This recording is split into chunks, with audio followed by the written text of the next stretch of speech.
Hello, everybody. Welcome to Wall Street Hackers on the Pod TV network. I'm Nick Pellavito. I'll be one of your hosts for today. And today, of course, we're going to look at the stock market. We're also going to look at the quotes of the week, some of the stories of the week, as well as Peter's pick. So we'll take a look at that and have a panel discussion and hopefully do this all in 30 minutes or less. And with that, we're going to bring in the hacker himself, who received a bachelor's degree in economics from UCLA, a law degree from the University of Miami, and a master's in business administration from NYU. Then he spent 17 years working on Wall Street to give us a good idea of what's going on. So with no further ado, we're going to bring in Peter Bennett, the hacker himself from Wall Street Hackers. Peter, we're looking forward to the markets. I got reports already today, and they're like this. So everybody, you always get reports every direction, right? Everybody has an opinion about the market. So but you're right about the 30 minutes. So we'll put you up. There's so much information, we try to squeeze it in 30 minutes. Sometimes we have to go a little longer, but what can you do? Okay, so first, welcome to Wall Street Hackers. That's October 21st, 2025 edition. You can catch a new episode most weeks starting at 6 p.m. Eastern Standard Time, but that's starting depending on your distribution channel. So first, we begin with the market report. Several things going on. But before I get into the more recent news, I like to start with the medium-term market picture. So on February 3rd, 2025, the SPY S&P 500 was at 610. This morning, it was at 672.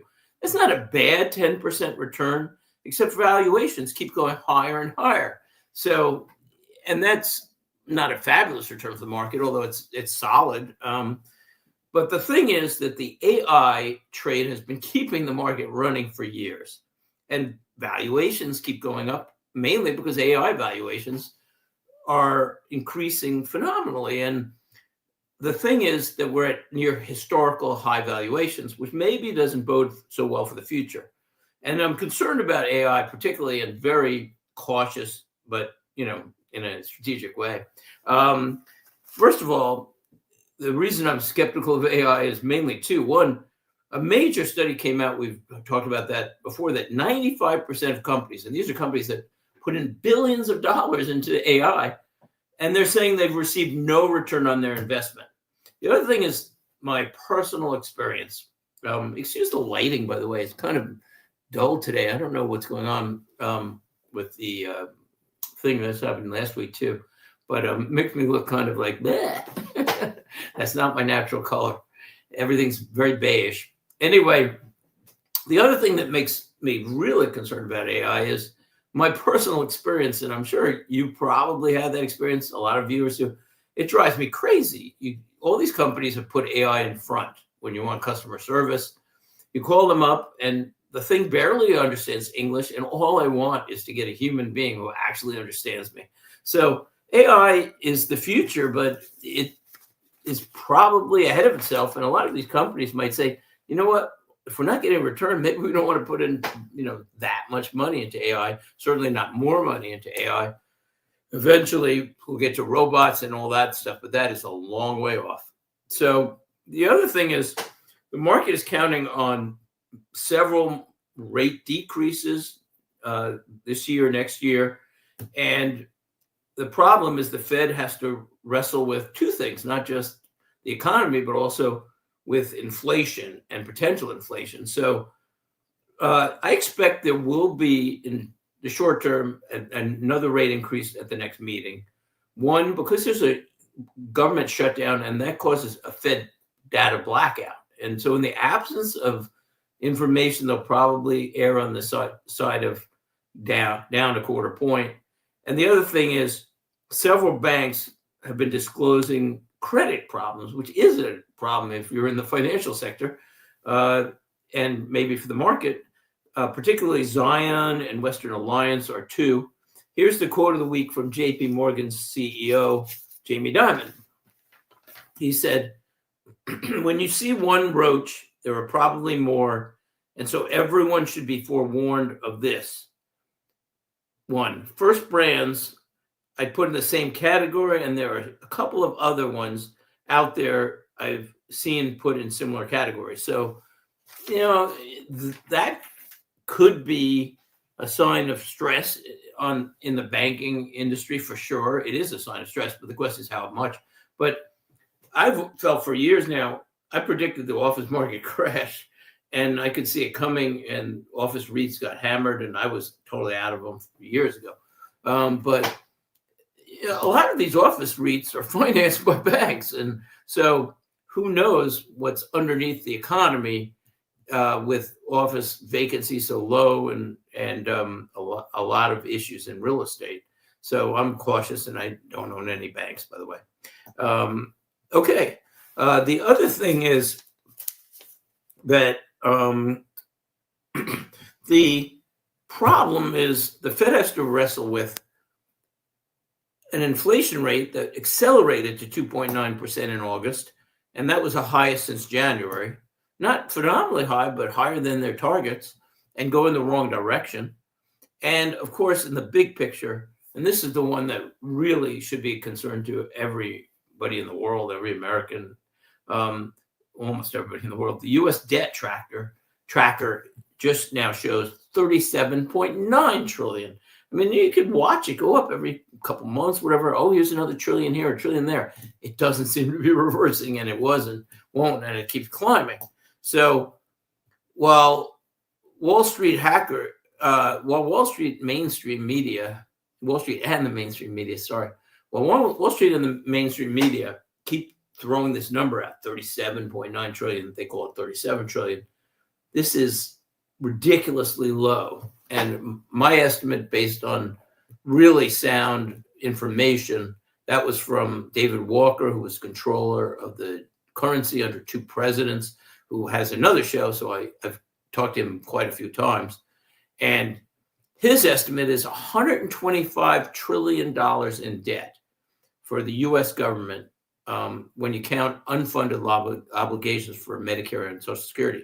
And we're not talking 30 years down the road now or 20 years down the road. We're talking less than 10 years down the road. So the road is ending at some point where we have to deal with this crisis. You can't keep kicking it down the road. That, by the way, 125 trillion for context is more money than the entire U.S. stock market, the entire U.S. bond market, all privately and commercial real estate in the United States. So you go, okay, I'll put my money in another country. Well, here's the problem. They're in bad or worse shape. I've looked at countries around the world, South America, Asia, Europe. These countries almost uniformly have equally unfunded retirement plans, and they've promised free healthcare for aging populations. They're going to be on the hook for a lot too. There's going to be money printing that could cause inflation or stagflation, and probably will. So two bottom lines. One, there likely will be stagflation and a lot of pressure on world economies as populations age, which is expected. And I'm not saying no market returns. I mean, if you look at the predictions of Goldman Sachs, JP Morgan, and Schwab, three people who might be able to forecast well, along with Wall Street hackers, they're projecting 3 to 6% annual returns in the market for the next decade, for the next 10 years. So when you subtract some inflation off that, maybe 3% or maybe even higher for the real numbers, you're not getting a lot of returns in the market. The good news on the bottom line is there are still very good, I think really promising opportunities in the market, but they're very difficult to find now. And it's harder than ever for me to find ones that I'm willing to even spend $1 on, because it has to meet all my criteria, which is it has to have good cash flows. I prefer things that generate income, and most do, but we have some positions that don't, like Amazon. But you have to have solid cash flows, defensive balance sheets, the right sectors. It's really hard to find, but that's why Wall Street Hackers exists, and hopefully it'll work for you. Next segment, short one. Why someone in the White House should give me a call. They really should. I wrote a report called The Pathway to Fiscal Stability last year. It was really solid, 30 pages of ideas. And out of those 30 pages, about half the ideas, maybe I never counted, were adopted by Congress in the last bills. But the other half are just sitting there, and they're really important.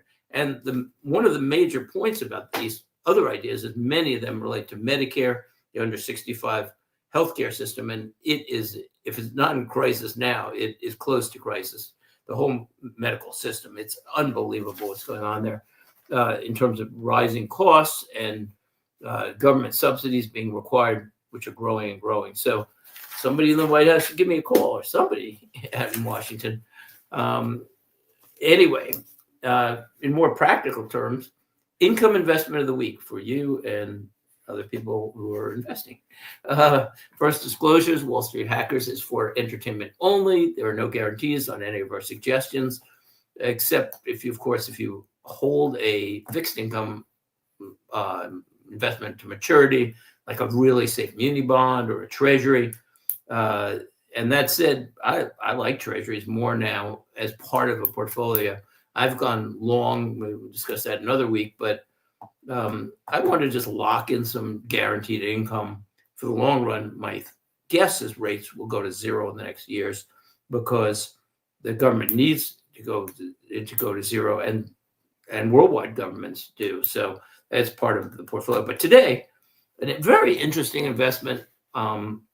It's called it's FRT, Federal Realty Investment Trust, and it's a REIT. So it is taxable, but it has a lot to be said for that. I'm about a 2% model allocation now, and that's mainly because of MPLX, where I have massive allocation percentage-wise, and Amazon, where I have a big one, not nearly as big as MPLX, but also, so I'm about 2% FRT now. If I was going to add to one investment, I'd add to that for sure. Here's all the things I like about FRT. It's almost a perfect investment in my mind. Defensive, generating cash flow. You'll see in a minute. So it's a shopping center oriented REIT, and many of their open air shopping centers are regional and community based, and many are anchored by groceries. So that's what I want, guaranteed traffic. What I really like about them is, one, a 4.5% yield.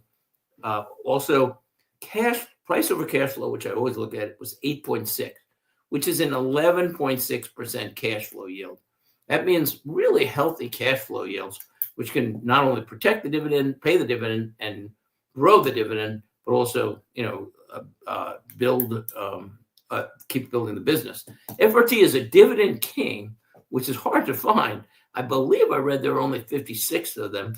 Out of all the stocks in the market, there are only 56.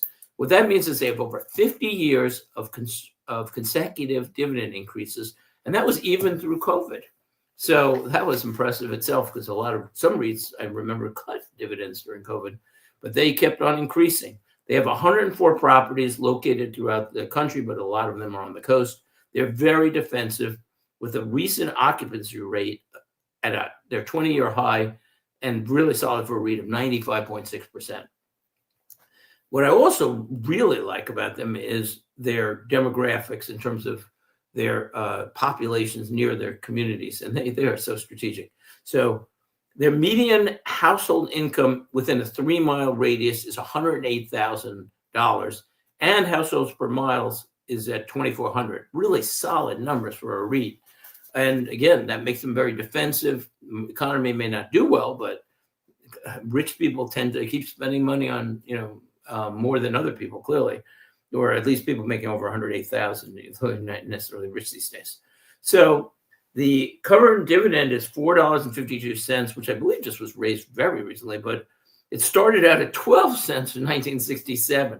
And if you look at the chart in their presentation, it looks like, I couldn't get the exact numbers at the time, but it looks in the last 10 years, they kind of doubled or whatever. They just always increasing steadily.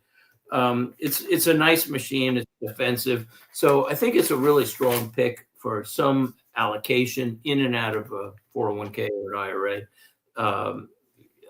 either way, I think it's a winner compared to almost anything else I can find. So, question of the week. We'll bring in Nick for the discussion. Nick, you there? There you go. Yeah, I just have to press the right button, Peter. Oh, no problem. Okay. So, panel question of the week. Does the quote, no kings, close quote, protest make sense? And if not, why do they do it? So background. Recently, about 7 million people participated in a no kings protest. On the other side, 154 million people voted in the last election. So that was 4.5% of voters and 9% of the president's total votes himself. The theme of the protest was basically President Trump is a king, a fascist. He's an a dictator, we'll go. And he's Hitler or Hitler-like. A few people expressed, in at least orally and maybe in protest, some really, bad wishes for him, let's say. So the No Kings protest will likely be the theme of many Democratic candidates in the coming elections this year and especially next year. It's something that they've really, focused on. On the other hand, also, does this make sense that he could be considered a king? Number one, there is current government shutdown, and a king would not allow a government shutdown. It's like, we're shut down government. Kings don't have shutdowns. That's the most obvious thing is happening right now. Two, it took a long while for President Trump to get his nomination through. As a matter of fact, historically long, because the Democrats fought him. Again, kings don't have to worry about getting their nominations through. Also, kings don't have Supreme Court rulings go against them sometimes, and we've had that happen a number of times, although he's gotten a lot of favorable ones. Probably the majority, but plenty of ones didn't work well, not to mention dealing with smaller courts. Kings don't have to deal with courts that are hand-picked that say, okay, we don't like your policies, and then he has to appeal it. Kings just do things. Kings don't have problems creating laws because there's another party in power that's blocking many of the passages of those laws. Kings are also not elected by definition, and they certainly don't get a majority of the population in what I would think are legitimate elections in the United States. I think most people would agree to that, no matter who you favor. In a dictatorship, many of these protesters would not be allowed to protest, not to mention talk, and they might be jailed or killed, maybe quickly, but it wouldn't take long. So, Nick, I know the first part we know the answer to, but also why do they do it? So does the No Kings protest make sense? And if not, why do they do it? It absolutely makes sense. I mean, the thing is, it makes sense. Look, yeah, it does. Look, let's face it. If you're unemployed and you're a fringe person and you're not fitting in with society and you have nothing better to do with your time because you waste a lot of time in your life, then you go out and protest. And if you look at the huge crowds, you have to imagine it was like, what, 2.1% of the population? And 98% of the population didn't even show up to this thing. Well, I said it was 4.5% of all voters. So, yeah, well, 4.5%. Yeah, this is where statistics lie. Maybe 4.5% of voters, but it was 2.1% of the population. Right. No, absolutely, it's a small. And so the thing is, 98% of the population ignored it, including me, because I really, frankly, I think it's a joke. But in other words, it's basically, if that's what is that the hill you're going to die on, go ahead and die on. But I'll tell you another joke. The shutdown. One of my liberal friends say it's the Republicans' fault. And I go, why? Because they don't have the 60 votes to override the shutdown. So they need to negotiate with the Democrats and do what the Democrats say, or the country shut down, hence it's the Republicans' fault. Now, see, this twisted logic exists throughout the progressive community. I've had to talk to them, and I'm just going like, you cannot be serious. But they are serious. So they show up to this thing, No Kings. No Kings doesn't promote anything, literally. And frankly, there are a lot of countries like the one I live in, believe it or not, we have kings in Spain, hello. We have a constitutional monarchy, so they do in England, and there's nothing wrong with it. They're not dictators. So, yeah, I just looked at it and I'm going like, that is a really poor excuse for people that have nothing better to do except to go out and protest. So I wasn't impressed. Maybe they were. Maybe they had a good time. They should go see a football game. They'd do better. Go on. Yeah, maybe. You know, I think it was great and wonderful if you had nothing to better do with your time. A few points on what you said. First, you shocked me when it says it makes sense, but you really answered the second question of why they do it. So it makes sense why some people might do it, but it doesn't make sense that he's a king. I mean, I went through the list. It's so obvious he's not a king or a dictator because we know what one is. But so here's a few conclusions. Number one, the Democratic Party is more and more controlled by very hard left progressives. And that's obvious. I mean, whether you're in favor of that or not, they are gaining ground within the Democratic Party. And the American people don't agree with a lot of these progressive ideas. So those examples of those are being soft on crime, hard on victims, open borders, transgender rights, whatever you think. These are not overwhelmingly popular opinions of the American people. So the Democrat Party needs to find other issues to divert kind of what many people would consider are significant issues. So they